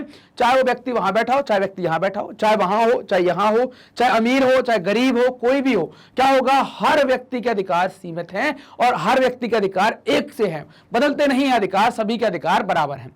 लोग किसी शासक की प्रजा ना होकर खुद अपना शासक हैं या खुद अपने शासक को चुनते हैं। ये लोकतंत्र की खासियत होती है। अगर वे गलतियां करते हैं तो खुद इसके लिए वो लोग जवाबदेह होते हैं। उनके द्वारा कोई गलत व्यक्ति चुना गया है तो वो इसके लिए जवाबदेह हैं, अगले 5 साल बाद उसको बदल सकते हैं। लोकतंत्र के पक्ष में आखिरी तर्क यह है कि लोकतांत्रिक व्यवस्था दूसरों से बेहतर है। दूसरों से बेहतर होने के पीछे कारण क्या है? क्योंकि यह अपनी गलती को ठीक करने का अवसर देता है। कई सारी व्यवस्थाएं तो गलती मानने को तैयार नहीं होती है, ठीक कैसे करेंगे? तो लोकतांत्रिक व्यवस्था अपनी गलती को सुधारने का मौका देता है। आपसे कोई गलती हो गई है कानून के संदर्भ में या कोई काम करने को लेकर या किसी और बात को लेकर, तो लोकतंत्र में आप गलती को सुधार सकते हैं। आपकी गलती बहुत लंबे समय तक लोकतंत्र में छिपी भी नहीं रह सकती, ये भी बात है हमारे यहाँ पर कि उसको दबाया नहीं जा सकता। विपक्ष बिल्कुल उसको उछालेगा और अगर गलती आपको लगती है तो आप उसको सुधार सकते हैं। ये लोकतंत्र की सबसे बड़ी खूबसूरतियों में से एक होती है। अब बात करेंगे कि इस बात की मतलब जिसे कोई गलती सुधारना है तो इसकी कोई गारंटी नहीं है कि लोकतंत्र में गलती नहीं होगी। गलती होगी तभी तो सुधारने की बात की जा रही है। तो लोकतंत्र गारंटी नहीं देता कि लोकतंत्र में कोई गलती नहीं होगी। किसी भी किस्म की सरकार इस बात की गारंटी नहीं देती, ना तो तानाशाह देती है ना और दूसरी सरकारें देती है। तानाशाह का मतलब आपने हिटलर वाला पढ़ा होगा, मतलब जहां पर राजा या देश का प्रमुख जो है वो जैसे चाहे अपने देश को चलाए, जैसे कानून चाहे वैसे बनाए। तो आप चाहे तानाशाही व्यवस्था देखें, चाहे आप सैन्य व्यवस्था देखें, चाहे आप राजशाही व्यवस्था देखें। उदाहरण क्या ले सकते हैं तानाशाही के? आपने हिटलर का उदाहरण लिया, सैन्य व्यवस्था में हमने पाकिस्तान का उदाहरण लिया, एक पॉलिटिक्स सिंगल पार्टी पॉलिटिक्स पे आप चाइना का उदाहरण ले सकते हैं, है ना। आप सैन्य या आप दूसरी और व्यवस्थाओं में कई सारे उदाहरण और ले सकते हैं। तो वहां पर क्या है कि भाई सरकार, वहां की सरकार भी गारंटी नहीं देगी कि तानाशाही बैठा दें। मान लीजिए कि वो गारंटी दे दें कि आपको तानाशाह बैठाना पड़ेगा, आप बाल नहीं रख सकते, टकला रहना पड़ेगा, लेकिन आपकी बाकी चीजें बहुत अच्छी हो जाएंगी। अगर ऐसी गारंटी दे दें तो अपन कल बना ले तानाशाह कि भाई सबका जीवन स्तर बहुत अच्छा हो जाए, सबको बढ़िया खाने को मिले, गरीबी खत्म हो जाए, भुखमरी खत्म हो जाए, अनपढ़ता खत्म हो जाए, सब पढ़े लिखे और बढ़िया हो जाए एकदम शांतिपूर्ण तरीके से। कल तानाशाह बुला लेते हैं अपन। क्या तानाशाह गारंटी देगा? क्या सैन्य शासन इस चीज की गारंटी देगा? क्या एक आज सिंगल पार्टी पॉलिटिक्स है, एक राजनीतिक दल की पार्टी का पॉलिटिक्स है, क्या वो गारंटी देगा? क्या एक ही नेता को बार बार पद पर बैठाए रखना, चाहे गलत तरीके से सही तरीके से, वो गारंटी देगा? नहीं देगा। तो भाई फिर हम अपने अधिकारों को क्यों इनसे छिनवाएं? इससे अच्छा लोकतंत्र है, ये भी गारंटी नहीं दे रहा है, लोकतंत्र भी गारंटी नहीं दे रहा। लोकतंत्र कम से कम आपको अपने हिसाब से सांस लेने की छूट तो दे रहा है। आप जैसे चाहे वैसे सांस ले सकते हैं, ऐसे लो चाहे जैसे लो, चाहे कपालभाति करो या कुछ भी करो, आपको लोकतंत्र में छूट तो है। कई सारी जगह अगर आप तानाशाही में आ गए या सैन्य व्यवस्था में आ गए और उन्होंने बोला कि आप ये नहीं कर सकते, तो फिर आप नहीं कर सकते, आपको छूट नहीं होगी वहां पर। अगर उन्होंने बोल दिया कि हमें स्कूल नहीं भेजना बच्चों को, तो नहीं भेजना है। अगर उन्होंने बोल दिया कि सड़क पर ऐसे नहीं चल सकते, तो फिर आप नहीं चल सकते। तो ये सारी बातें जब गारंटी कोई दूसरी व्यवस्था नहीं दे सकती, तो लोकतंत्र भी नहीं दे रही है। तो फिर कौन बेहतर है? आपको कम से कम हर प्रकार की फ्रीडम किसमें है? लोकतंत्र में। आप अपनी तरक्की कर सकते हैं किसमें? लोकतंत्र में। बाकी जगह पर तरक्की हो सकती है, लेकिन आपको उनके शासन में या उनकी जो सरकार है उसके अनुरूप चलना पड़ेगा, उनकी चमचागिरी भी करनी पड़ सकती है। हमारे यहां पर नहीं, आप अपने हिसाब से चलते जाओ। हमारे यहां पर तो कई सारे लोग आज भी देश के प्रमुख का नाम नहीं जानते होंगे, राष्ट्रपति का नाम नहीं जानते होंगे, कई सारे लोग नहीं जानते होंगे, फिर भी वो अपना जीवन जी रहे हैं ना। अगर तानाशाही में होता वो पूछते कि आप नाम जानते? नहीं जानते, अरे बोले सजा दो इसको, 5 दिन के लिए जेल में डालो। हमारे यहाँ होता क्या ऐसा कि आप अगर आपको नहीं नाम पता है तो आपको सजा मिलती क्या? नहीं मिलती। तो इसी कारण से कह सकते हैं कि भाई कोई सरकार गारंटी नहीं दे रही, तो ये भी नहीं दे रही। इस मामले में लोकतंत्र का लाभ यह है कि इसमें गलतियों को ज्यादा देर तक छुपाया नहीं जा सकता है ना, बहुत देर तक इसको छुपा नहीं सकते। इन गलतियों पर सार्वजनिक चर्चा की गुंजाइश लोकतंत्र में होती है। इन पर हम बार बार चर्चा कर सकते हैं, इन पर हम डिस्कशन कर सकते हैं, फिर इनमें सुधार की गुंजाइश भी होती है। जब चर्चा करेंगे कोई कमी निकलेगी तो हम सुधार कर लेंगे। इसका मतलब यह है या तो शासक समूह अपना फैसला बदले या शासक समूह को ही बदल दिया जाएगा। यह लोकतंत्र की विशेषता है कि यहां पर शासक को बदलने का अधिकार जनता के पास होता है। गैर लोकतांत्रिक सरकारों में ऐसा नहीं होता जैसा लोकतंत्र में होता है। गैर लोकतांत्रिक सरकारों में जनता के पास अधिकार नहीं है कि वो शासक को बदल पाए या वो कोई शासक को दबाव डाल पाए कि नियम बदल दे, ऐसा अधिकार नहीं होता उनके पास। लोकतंत्र में सब चीज नहीं, लोकतंत्र हमें सब चीज नहीं दे सकता है और ना ही सभी समस्याओं का हल कर सकता है, समाधान कर सकता है, लेकिन साफ तौर पर उन सभी दूसरी व्यवस्थाओं से बेहतर है जिन्हें हम देखते हैं या जानते हैं और दुनिया के लोगों को जिनका अनुभव है उनसे बहुत बेहतर व्यवस्था है जिसको आप लोकतंत्र के रूप में जानते हैं। जिस व्यवस्था में आप जी रहे हैं वो व्यवस्था दुनिया की अन्य व्यवस्थाओं से बड़ी बेहतर है। अच्छे फैसलों के लिए बेहतर अवसर उपलब्ध कराता है। इसमें लोगों की इच्छाओं का सम्मान किए जाने की ज्यादा संभावना है और इसमें अलग अलग तरह के लोग ज्यादा बेहतर ढंग से साथ साथ रह सकते हैं, मतलब वो बहुत अच्छे तरीके से साथ साथ रह सकते हैं। विभिन्न वर्ग के लोग, विभिन्न जाति के लोग दोस्त हो सकते हैं, साथ में रह सकते हैं। अगर यह इनमें से कुछ काम करने में असफल रहता है तो इसमें गलती सुधारने की गुंजाइश रहती है। इस पर सभी नागरिकों को ज्यादा से ज्यादा सम्मान मिलता है। तो लोकतंत्र इस कारण से आप कहेंगे कि बहुत अच्छी व्यवस्था है क्योंकि आप लोकतंत्र में रह रहे हैं, तो आप देख पा रहे हो कितने बेहतरीन तरीके से चल रहा है, आपको कोई परेशानी खास नहीं होती है। इसी वजह से लोकतंत्र को सबसे अच्छी शासन व्यवस्था माना गया है कि दुनिया की सर्वोत्तम व्यवस्थाओं में से एक लोकतंत्र हो जाती है। अब बात करने वाले हैं हम लोकतंत्र के बृहत्तर अर्थ के बारे में, मतलब broader meaning of the democracy के बारे में हम बात करने वाले हैं। लोकतंत्र की एक सीमित और विवरणात्मक शैली में हमने चर्चा की और हमने जाना कि लोकतंत्र की परिभाषा क्या है, उसकी विशेषताएं क्या हैं, उसके तर्क और उसके विपक्ष में तर्क क्या हैं। हमने शासन के रूप में लोकतंत्र पर चर्चा कर ली कि भाई शासन के रूप में लोकतंत्र कैसा है, इसके ऊपर भी हमने चर्चा करी। लोकतंत्र की इस प्रकार की व्याख्या हमें उन न्यूनतम विशेषताओं या गुणों की पहचान कराती है जो लोकतंत्र के लिए जरूरी है या लोकतंत्र की जरूरत होते हैं। हमारे समय में लोकतंत्र का सबसे आम रूप प्रतिनिधित्व वाला लोकतंत्र है। प्रतिनिधित्व वाला लोकतंत्र क्या कहलाता है? लोकतंत्र को अगर आप देखें है ना, तो लोकतंत्र का मतलब होता है लोगों का शासन। मतलब कि क्या है, यहां पर सीधे किसको शासन करना चाहिए? लोगों को। लेकिन व्यवस्था इतनी बड़ी है, इतने ज्यादा लोग हैं, तो सभी लोग नहीं कर सकते, तो लोग क्या करते हैं? अपने प्रतिनिधि चुन लेते हैं। क्या चुन लेते हैं? अपने प्रतिनिधि चुन लेते हैं।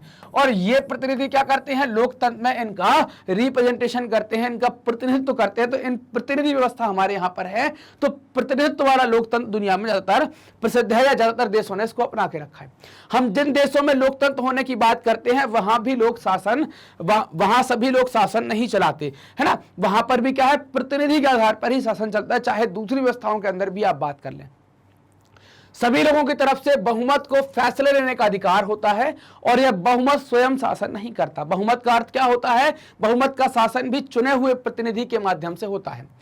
यह जरूरी होता है क्योंकि आधुनिक लोकतांत्रिक शासन व्यवस्था में इतने अधिक लोग होते हैं कि हर बात के लिए सबको साथ बैठकर सामूहिक रूप से सामूहिक फैसला कर पाना संभव नहीं होता है। अगर यह संभव हो तब भी हर एक नागरिक के पास हर फैसले में भाग लेने का समय, इच्छा, योगदान और कौशल नहीं होता। इस कारण से प्रतिनिधित्व वाली व्यवस्था ही ज्यादा बेहतर मानी जाती है। लोकतंत्र की स्पष्ट लेकिन न्यूनतम जरूरी समझ मिलती है। हम क्या जानते हैं? यहां से हमें एक समझ मिलती है कि भाई क्या है, ये प्रतिनिधित्व वाली बात जो है वो जरूरी भी है, यह स्पष्ट है। स्पष्टता से हमें लोकतंत्र और अलोकतांत्रिक सरकारों में अंतर करने में मदद करता है कि भाई हम लोकतांत्रिक और गैर लोकतांत्रिक सरकारों को बहुत सही तरीके से समझ सकते हैं। एक सामान्य लोकतंत्र और एक अच्छे लोकतंत्र के बीच अंतर करने की क्षमता नहीं मिल पाती है ना, कि आप सामान्य और एक अच्छे में कैसे अंतर करेंगे, इसको आपको समझना पड़ेगा और इसके बारे में हम बहुत डिटेल में जानेंगे, तब आप जाकर समझ पाएंगे कि सामान्य और अच्छा लोकतंत्र कैसा होता है। इसके लिए हमें लोकतंत्र के बेहतर अर्थ को समझना होगा, तभी जाकर हम समझ पाएंगे कि सामान्य और अच्छा लोकतंत्र कैसा होता है। कई बार हम लोकतंत्र का प्रयोग सरकार से अलग संगठनों के लिए करते हैं, है ना। सरकार से अलग कई सारे संगठनों के लिए करते हैं और हम इन कथनों के ऊपर जरा ध्यान देते हैं। हम लोगों का परिवार काफी लोकतांत्रिक है। जब भी फैसला करना होता है सभी साथ बैठकर आपसी सहमति से फैसले लेते हैं। फैसले में मेरे विचारों का भी उतना महत्व होता है जितना मेरे पिताजी का। मुझे वो शिक्षक नापसंद हैं जो कक्षा में छात्रों को बोलने और सवाल पूछने की इजाजत नहीं देते, और मैं तो ऐसा शिक्षक पसंद करूंगी जो लोकतांत्रिक मानसिकता का हो। तो यहाँ एक नेता और उसके परिवार के लोग इस पार्टी के सारे फैसले करते हैं। वे क्या लोकतंत्र की बात करेंगे? लोकतंत्र शब्द का इस तरह का प्रयोग फैसले लेने के उसके बुनियादी तरीके को उजागर करता है। जो घर में बात हो रही है ना, बैठ गए हम 5-7 लोग बैठ गए बात करी, वो है डायरेक्ट लोकतंत्र, प्रत्यक्ष लोकतंत्र। हमें कोई फैसला लेना है और घर से जुड़ा कोई फैसला है तो घर के सभी मेंबर बैठ गए, सबने सलाह दी और उसके बाद फैसला लिया, इसको कहते हैं प्रत्यक्ष। लेकिन जब अगर संख्या बढ़ जाती है तो फिर हम क्या करते हैं? अप्रत्यक्ष। हर घर से एक एक व्यक्ति बुला लेंगे और बात कर लेंगे। वो क्या हो गया? अप्रत्यक्ष। असर सब पर डालेगा लेकिन चर्चा कुछ लोगों के द्वारा की गई है। लोकतांत्रिक फैसले का मतलब होता है उस फैसले से प्रभावित होने वाले सभी लोगों के साथ विचार विमर्श के बाद उनकी स्वीकृति से फैसले लेना। यानी बहुत शक्तिशाली ना हो तो उसका भी किसी फैसले में उतना ही महत्व होना जितना किसी बहुत शक्तिशाली का होना। हमने बात करी कि प्रत्यक्ष लोकतंत्र का मतलब क्या हो गया कि भाई सभी लोग उसमें शामिल हो रहे हैं। अप्रत्यक्ष का मतलब क्या होगा? सभी लोग उसमें शामिल नहीं हो रहे हैं लेकिन उनके द्वारा चुने हुए प्रतिनिधि शामिल हो रहे हैं।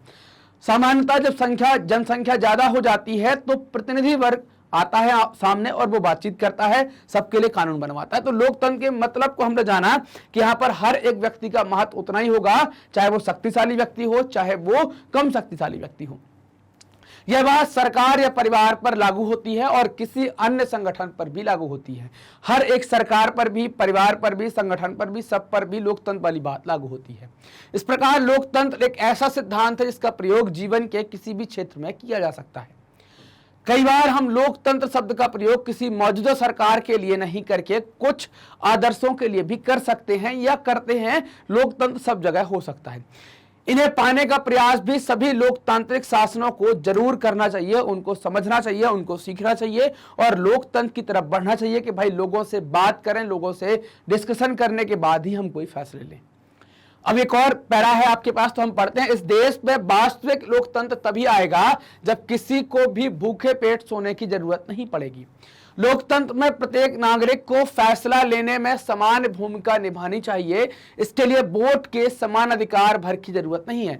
मतलब केवल वोट देने का सबको समान अधिकार मिल गया, इससे काम नहीं चलेगा। हर नागरिक को इसके लिए सूचना की समान उपलब्धता, बुनियादी शिक्षा और बुनियादी संसाधन और पक्की निष्ठा इसमें होनी चाहिए। तो अगर ये सभी बातें हैं तो आप क्या है, लोकतंत्र को और मजबूत बनाएंगे, लोकतंत्र के आधार को और मजबूत करेंगे। लोकतंत्र के लिए जरूरी बातें क्या है कि भाई सूचना की उपलब्धता सबको समान हो, बुनियादी शिक्षा सबको मिल रही हो, बुनियादी संसाधन और निष्ठा सबकी हो रही है, सबको ये सब बातें मिल रही हैं, तो लोकतंत्र क्या होगा, और मजबूत होगा। अगर हम इन आदर्श पैमानों के आधार पर आज की शासन व्यवस्थाओं को परखें तो लगेगा कि दुनिया में कहीं भी लोकतंत्र नहीं है। फिर भी आदर्श के रूप में लोकतंत्र की हमारी समझदारी हमें बार बार यह याद दिलाती है कि हम लोकतंत्र को इतना महत्व क्यों देते हैं। तो हमें यह बात समझ में आ गई कि लोकतंत्र की विशेषता क्या है, लोकतंत्र का महत्व क्या है, वो हमने यहां तक समझा। इससे हमें मौजूदा लोकतांत्रिक व्यवस्थाओं को परखने और उनकी कमजोरियों को जानने का मौका मिलता है, पहचानने में मदद मिलती है। हम उसकी कमजोरियों के बारे में भी जान पाते हैं, उसकी ताकत के बारे में भी जान पाते हैं। न्यूनतम या काम चलाऊ लोकतंत्र और अच्छे लोकतंत्र के बीच का अंतर समझने में भी इन विशेषताओं, गुणों और इन परिभाषाओं से मदद मिलती है। किताब में हमने लोकतंत्र की व्यापक अवधारणा पर ज्यादा बातें नहीं की, इनके बारे में हम जो बातें करेंगे वो आगे के चैप्टर्स में ज्यादा बातें होंगी। हमने सिर्फ शासन के एक तरीके के रूप में लोकतंत्र के कुछ जो बुनियादी संस्थागत स्वरूप हैं सिर्फ उनके ऊपर बात की है ना। सिर्फ उन जो तर्क हैं, जो उसके विपक्ष में तर्क हैं, जो उसकी विशेषताएं हैं, उनके बारे में सिर्फ बात की है।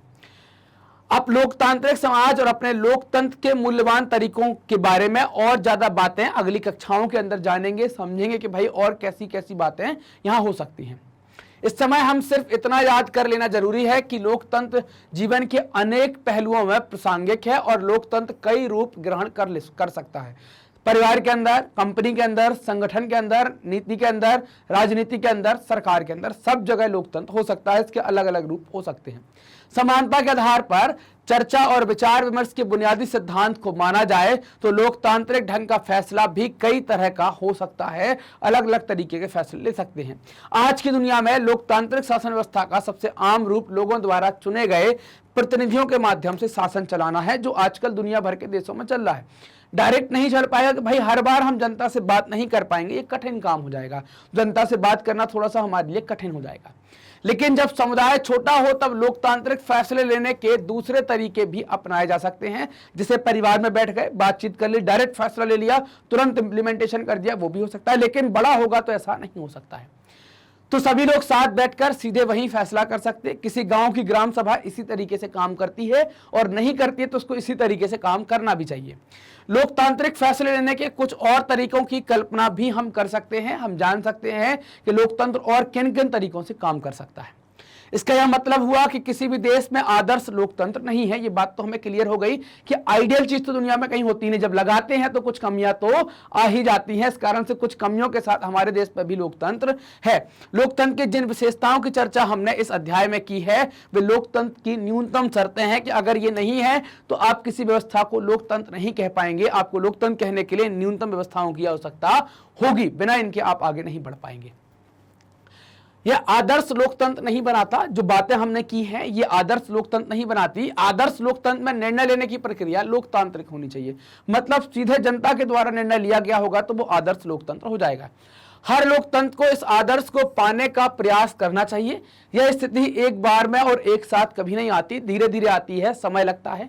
इसके लिए लोकतांत्रिक फैसले लेने की प्रक्रिया को बचाए रखने और मजबूत करने की जरूरत होती है। अगर ये प्रक्रिया बची रहेगी तो धीरे धीरे सिस्टम और लोकतांत्रिक होता जाएगा और लोगों की भागीदारी बढ़ती जाएगी और लोकतंत्र का आदर्श रूप भी बढ़ता चला जाएगा। नागरिक के तौर पर हम जो भी काम करते हैं वह हमारे देश के लोकतंत्र को अच्छा या खराब बनाने में मदद करता है ना। तो आप एक बात रखेंगे, कोई देश अच्छा या खराब वहां के नागरिकों से होता है तो आपका लोकतंत्र भी अच्छा या खराब आपके कामों से होगा। यही लोकतंत्र की ताकत और यही लोकतंत्र की कमजोरी भी होती है कि नागरिक कैसे उस चीज को लेकर चल रहे हैं। देश का भविष्य शासकों के कामकाज से ज्यादा नागरिकों के कामकाज पर निर्भर करता है कि नागरिक किस तरीके से काम कर रहे हैं, इस पर ज्यादा निर्भर करता है। यह चीज लोकतंत्र को अन्य शासन व्यवस्थाओं से अलग करती है, जबकि अन्य शासन व्यवस्थाओं में कामकाज का पूरी जिम्मेदारी जो शासक वर्ग होता है उसकी होती है। अगर वो सही है तो देश सही है, वो गड़बड़ है तो देश सही है, अब देश गड़बड़ हो जाएगा, है ना। और हमारे यहाँ पर क्या है कि जनता अगर अच्छे तरीके से कर रही है तो फिर क्या होगा, लोकतंत्र अच्छा है, और जनता ने गड़बड़ कर दिया तो लोकतंत्र थोड़ा सा खराब हो जाए, क्योंकि जनता के पास अधिकार होता है कि वो हर 5 साल में अपने शासक को बदल सकती है। राजशाही, तानाशाही या एक दल के शासन जैसी अन्य व्यवस्थाओं में सभी नागरिकों को राजनीति में हिस्सेदारी करने की जरूरत नहीं होती है, जबकि लोकतंत्र में होती है।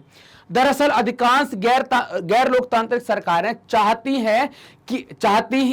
ही नहीं कि लोग राजनीति में आए, लोग राजनीति में हिस्सा लें। इससे क्या होगा कि भाई अपने तरीके से काम करें, चलता रहेगा, उनको कोई परेशानी खास नहीं होगी। लेकिन लोकतांत्रिक व्यवस्था सभी नागरिकों की सक्रिय भागीदारी पर निर्भर करती है।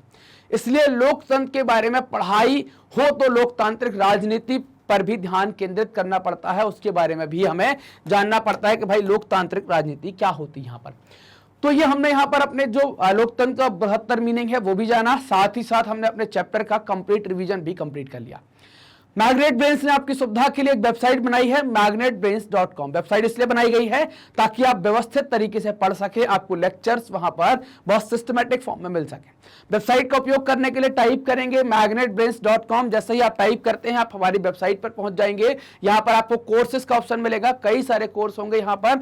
मान लीजिए कि आप हिंदी मीडियम के विद्यार्थी हैं तो आपने हिंदी मीडियम सेलेक्ट किया, और फिर आपको क्लास चुनी, आप क्लास 9 के विद्यार्थी हैं तो आपने क्लास 9 चुना। उसके बाद आपके सामने टीचर्स होंगे, आप जो सब्जेक्ट पढ़ना चाहते हैं उस सब्जेक्ट पे जाएंगे, वहां पर नीचे वॉच नाउ लिखा होगा, क्लिक करेंगे, इस तरीके से सब्जेक्ट की प्लेलिस्ट खुल जाएगी। चैप्टर वाइज वीडियो आप यहां पर देख पाएंगे। जैसे ही आप चैप्टर वाइज वीडियो देख पाएंगे तो जो भी वीडियो आपको देखना है, हर वीडियो के आगे क्या है, ऐसा वॉच नाउ लिखा हुआ है। इस वॉच नाउ पर क्लिक करेंगे, वीडियो कुछ इस तरीके से चल जाएगी। पूरी वीडियो देखने के बाद अगले वीडियो पर जाने के लिए नेक्स्ट वीडियो के बटन का उपयोग करेंगे। इससे आपकी समय की बचत होगी, आप आसानी से एक के बाद एक वीडियो लगातार देख पाएंगे। मैग्नेट ब्रेन्स हिंदी माध्यम के विद्यार्थियों के लिए कक्षा 6वीं से लेकर कक्षा 12वीं तक का संपूर्ण पाठ्यक्रम बिल्कुल निःशुल्क में उपलब्ध करा रहा है। ये पाठ्यक्रम कैसे प्राप्त करेंगे, तो प्राप्त करने के लिए मैग्नेट ब्रेन्स हिंदी को सब्सक्राइब करेंगे, जो भी वीडियो आते हैं उनको लाइक करेंगे, अपने दोस्तों के साथ शेयर करेंगे और कमेंट कर हमें भी बताएंगे कि आपको वीडियोस कैसे लग रहे हैं। धन्यवाद।